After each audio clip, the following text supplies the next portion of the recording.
notre siècle, c'est le mal de dos.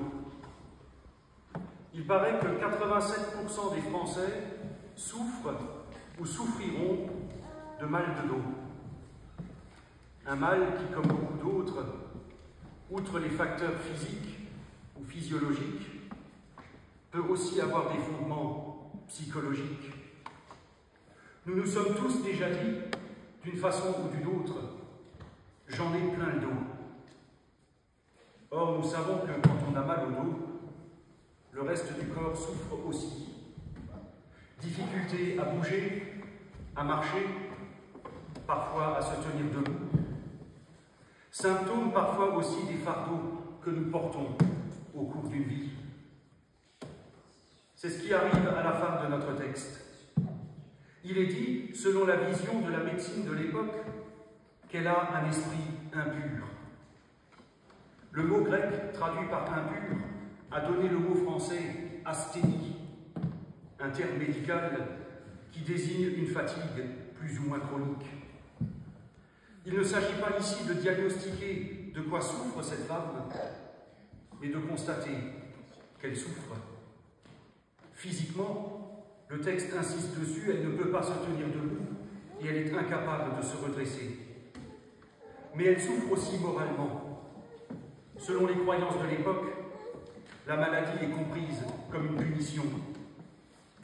Ce qui a fait dire à un commentateur de ce texte, la pensée de l'époque estimait que la position verticale, la parole, le discernement et la vue permettant de prévoir distinguaient l'être humain de l'animal. Or, cette marque d'humanité a disparu ici. La femme est ainsi privée d'une part d'humanité et d'un contact avec la divinité. Bref, et sans mauvais jeu de mots, cette femme en a plein le dos.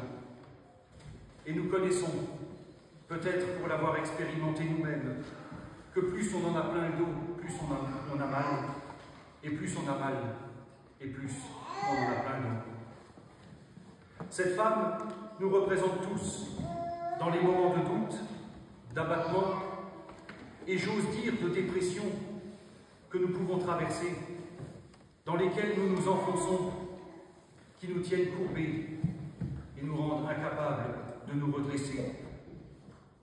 L'Évangile nous présente ici Jésus, qui vient alors faire irruption dans la vie de cette femme, comme il veut faire irruption dans chacune de nos vies.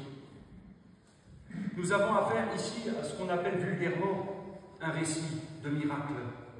Mais nous perdrions notre temps à spéculer sur la façon dont Jésus a procédé, sur ce qui s'est passé et même sur ce qui est un miracle. Dans la Bible, en grec comme en hébreu, il n'y a même pas de mot pour dire miracle. La seule chose à retenir, c'est que lorsque Jésus intervient, lorsqu'on le laisse intervenir, lorsqu'on lui fait une place dans sa vie, sa parole, sa présence, la relation qu'il propose, nous redresse, nous rétablit dans une relation renouvelée à nous-mêmes et peut-être aux autres. Mais retrouver la paix, se sentir libéré de ce qu'on porte et rétabli dans son humanité, peut-être est-ce là le seul et le vrai miracle.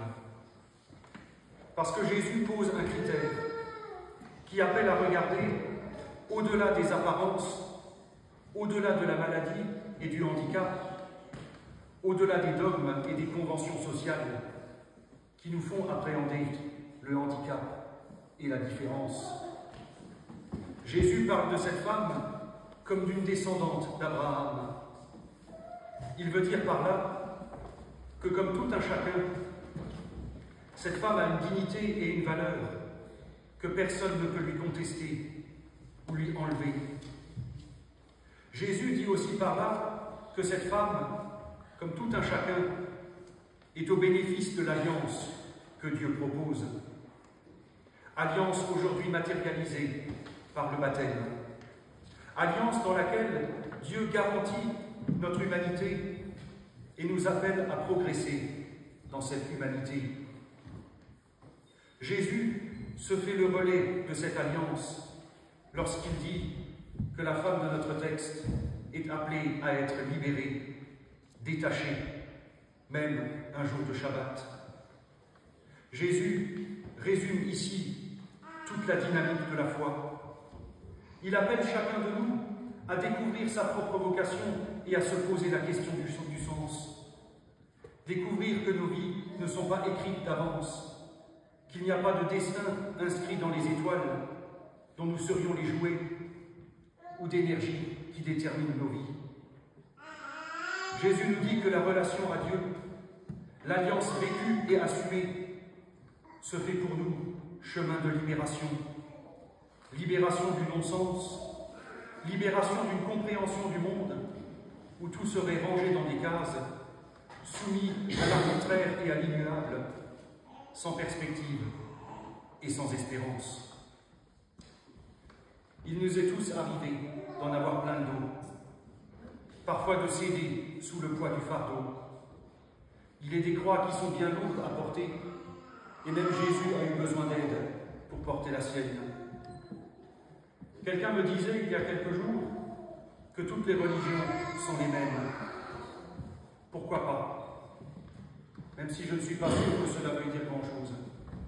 La question à poser est en fait celle de savoir ce qui me courbe, ce qui m'oppresse, ce qui m'empêche de tenir debout, et de comprendre qu'au-delà des rites et des doctrines, Jésus se fait l'incarnation d'un Dieu qui veut nous libérer de tous nos esclavages et de tous nos tombeaux, et nous associer au 100% d'humains auquel Dieu promet la libération.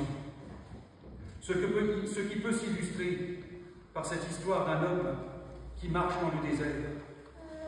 Il voit ses traces de pas dans le sable et des traces à côté des siennes. Il sait que Dieu marche à ses côtés, même s'il ne le voit pas. Or, comme tout un chacun, cet homme connaît des moments de tristesse et d'abattement.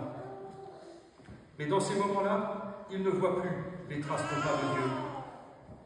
Si bien qu'un jour, il lui demande « Comment se fait-il que tu sois là quand tout va bien et que je ne vois plus tes empreintes quand ça ne va pas ?» Et Dieu lui a répondu « Mon ami, la prochaine fois que tu te sens mal, regarde les traces dans le sable. Tu verras qu'elles sont plus profondes que d'habitude, parce que dans ces moments-là, c'est moi qui te porte. » Amen.